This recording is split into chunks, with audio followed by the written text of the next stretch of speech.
Hello everyone, welcome to channel learn with ease. आज का topic है हमारा एडमिशन ऑफ अ पार्टनर, जिसमें हम सॉल्व करेंगे question number 46 chapter 4 DK Goyal की बुक से क्लास 12 अकाउंट्स के लिए। दो पार्टनर है एक्स और वाई, जिनकी प्रॉफिट शेयरिंग रेशियो है 3:1। जेड एक नया पार्टनर उनको ज्वाइन कर रहा है और वो गुडविल भी लेकर आ रहा है। अपना शेयर जो है इसका 30,000 रुपए। एक्स वाई जेड ने डिसाइड किया कि आगे जो भी प्रॉफिट या लॉस होगा उसको इक्वल प्रोपोर्शन में डिवाइड करें, मतलब कि तीनों में इक्वली प्रॉफिट या लॉस है डिवाइड किया जाएगा। आपको यहाँ पर जर्नल एंट्रीज पास करनी है सभी का इफेक्ट देते हुए। तो इसका मतलब क्या है, आपको गुडविल की एडजस्टमेंट करनी है। इस तरह से करोगे, देखो, सबसे पहले शुरू करने से पहले ऑनलाइन सेशंस के लिए अगर आप लेना चाहते हो तो मुझे व्हाट्सएप कर दो इस नंबर पर और अपनी क्लास लिख दो, कौन सी क्लास से हो नाम के साथ। तो क्वेश्चन में दिए गए हैं ओल्ड रेशियो है 3:1 और न्यू रेशियो क्या बन जाएगी। अगर इक्वली प्रॉफिट को डिवाइड करना है तो क्या रेशियो बन जाएगी, 1:1:1। आपको सेक्रीफाइसिंग रेशियो चाहिए या आपको चेक करना है कि किसने सेक्रीफाइस किया और किसने गेन किया जेड के ज्वाइन करने पर। जैसा कि हमने लास्ट क्वेश्चन में देखा था, जरूरी नहीं है कि सभी ओल्ड पार्टनर को सेक्रीफाइस करना पड़ेगा, उसमें से कोई एक को गेन भी हो सकता है, वो आपको चेक करना होगा। अगर आप एक्स का चेक करते हो तो ओल्ड रेशियो और न्यू रेशियो को कंपेयर करने पे पता चल रहा है कि उसने सेक्रीफाइस किया कितना शेयर ऑफ प्रॉफिट, 5/12। ये वो फ्रैक्शन है जो वो सरेंडर कर रहा है जेड के आने पर। अब ये प्रॉफिट किसके पास जाता है देखते हैं अभी। वाई का कंपेयर करो, वाई का कंपेयर करते तो पहले के मुकाबले उसका शेयर ऑफ प्रॉफिट बढ़ गया है, माइनस में आ रहा है। माइनस का क्या मतलब है कि ओल्ड प्रोपोर्शन उसकी कम है और न्यू प्रोपोर्शन वाला प्रॉफिट उसका ज्यादा है। न्यू से आप कंपेयर कर रहे हो, बाद में जो प्रॉफिट मिलने वाला है आगे चल करके वो बड़ा है, वो ज्यादा है, तभी तो उसको गेन हो रहा है। गेन हो रहा है मतलब कि उसने सेक्रीफाइस नहीं किया है, कुछ भी सरेंडर नहीं किया है। जेड के आने पर जो प्रॉफिट शेयरिंग रेशियो चेंज हुई है उसमें वाई को भी फायदा हो गया। तो यहाँ जो एक्स ने सरेंडर किया अपना शेयर ऑफ प्रॉफिट, वो जेड के पास ही नहीं, वाई के पास भी जा रहा है कुछ शेयर ऑफ प्रॉफिट। तो अब यहाँ पर देखो, आपको क्या करना है।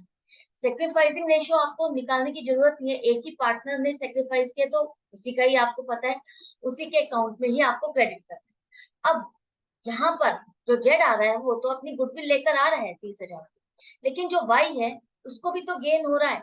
वो गेन हो रहा है, क्यों हो रहा है, क्योंकि एक्स ने अपना शेयर ऑफ प्रॉफिट इसको बेचा है या सरेंडर किया है। बेचा है, गुडविल भी बेची है, तो यहाँ पर उसको कंपनसेट करना पड़ेगा। जितनी इस फ्रैक्शन के लिए वो अमाउंट बनती है वो निकालनी होगी और वो उसके पास ट्रांसफर की जाएगी। तो आपको देखना है उसका शेयर कितना बनेगा। तो पूरे फर्म की गुडविल कितनी बन जाएगी, अगर 30,000 रुपए 1/3 है, 1/3 का मतलब है कोई एक पूरी चीज है उसका तीसरा हिस्सा, या आपके समझ लो कोई एक पूरी चीज है, कंप्लीट चीज, उसके 3 हिस्से किए गए, उसमें से एक हिस्सा 30,000 है, तो पूरा का क्या वैल्यू हो जाएगी, उसको मल्टीप्लाइड बाय 3 कर दोगे तो आपके पास टोटल वैल्यू आ जाएगी 90,000। गुडविल ऑफ द फर्म है टोटल। अब 90,000 में इस फ्रैक्शन का शेयर क्या बनेगा वो आपको निकालना है। तो 1/12 मल्टीप्लाइड बाय 90,000 तो अमाउंट आएगी 7,500, जो कि वाई को कंपनसेट करना होगा एक्स को, क्योंकि हम ये मान के चल रहे हैं कि वाई ने अपना शेयर ऑफ प्रॉफिट किससे खरीदा, एक्स से खरीदा, और खरीदा है तो पेमेंट करेगा। उसकी अमाउंट क्या बनेगी, 7,500। गुडविल खरीद रहा है, गुडविल की अमाउंट 7,500। अब एंट्री क्या बनेगी, देखो, जो जेड है वो अपना गुडविल का शेयर लेकर आ रहा है, तो पैसा आ रहा है तो हम बैंक या कैश, किसी को भी आप डेबिट करो। पर्टिकुलरली अगर कैश लिखा है तो कैश ही लिखना, कैश अकाउंट डेबिट 30,000 रुपए। और गुडविल लेकर आ रहा है तो हम उसके लिए कैपिटल अकाउंट को क्रेडिट नहीं करेंगे, प्रीमियम और गुडविल अकाउंट को क्रेडिट करेंगे 30,000 रुपए से, जितनी वो गुडविल लेकर आ रहा है। यहाँ पे क्लियर हो गया। अब ये जो जेड है, जेड से रिलेटेड गुडविल किसके पास जानी चाहिए, ये एक्स के पास जाएगी। एक्स ने सेक्रीफाइस किया है अपना शेयर ऑफ प्रॉफिट जेड के लिए, तो यहाँ पर ये अमाउंट ट्रांसफर की जाएगी उसके कैपिटल अकाउंट में 30,000 रुपए। तो 30,000 रुपए का तो आपको समझ में आ गया, ये अकाउंट तो क्लोज हो गया, यहाँ पर आपने डेबिट कर दिया और इसका बैलेंस कहाँ चला गया, एक्स के पास, जिसको उसने कंपनसेट करना था, जिससे उसने अपना शेयर ऑफ प्रॉफिट खरीदा था। आई होप यहाँ पर समझ में आ गया।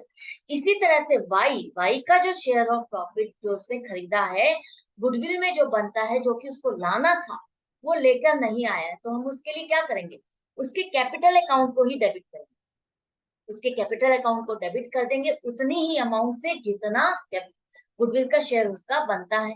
और ये बैलेंस किसके पास जाना चाहिए, 7500, ये भी एक्स के पास ही जाना चाहिए, उसी के अकाउंट को आप क्रेडिट करोगे, क्योंकि एक्स वाई को भी किससे मिल रहा है, एक्स से मिल रहा है। आई होप यहां तक समझ में आ गया। इन दोनों, ये एक तो जेड से रिलेटेड गुडविल है और ये वाई की गुडविल, दोनों मिलकर के कहाँ जाएगी, एक्स के पास, उसको पेमेंट की जाएगी, उसने सेक्रीफाइस किया।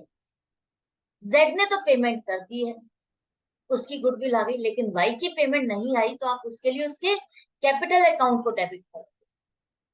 ठीक है, क्लियर हो गया। अब यहाँ पर जो फर्क है, मैं फिर से रिकॉल करा देती हूँ आपको।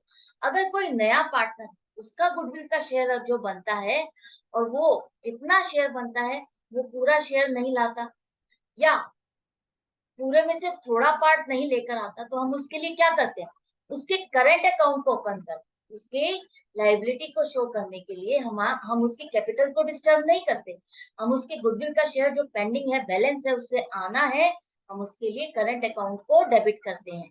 जैसे कि मान लो अगर जेड ने अपना शेयर ऑफ गुडविल नहीं लाया होता, तो हम उसके लिए क्या करते, प्रीमियम ऑन गुडविल अकाउंट को नहीं खोलते, हम डायरेक्टली जेड का करंट अकाउंट में ही उसको डेबिट करते। लेकिन अगर कोई ओल्ड पार्टनर है, उसका शेयर ऑफ गुडविल है, और वो लाना होगा उसको, क्योंकि उसको गेन हो रहा है, गेन का वो पार्ट जो है गुडविल का, उसको लाइबिलिटी है, उसको लाना था, वो अगर नहीं ला रहा, तो हम क्या करेंगे, उसका करंट अकाउंट नहीं लेंगे, हम उसके कैपिटल अकाउंट में ही डायरेक्ट डेबिट करेंगे। तो ये जो मेन डिफरेंस है, इसको याद रखना।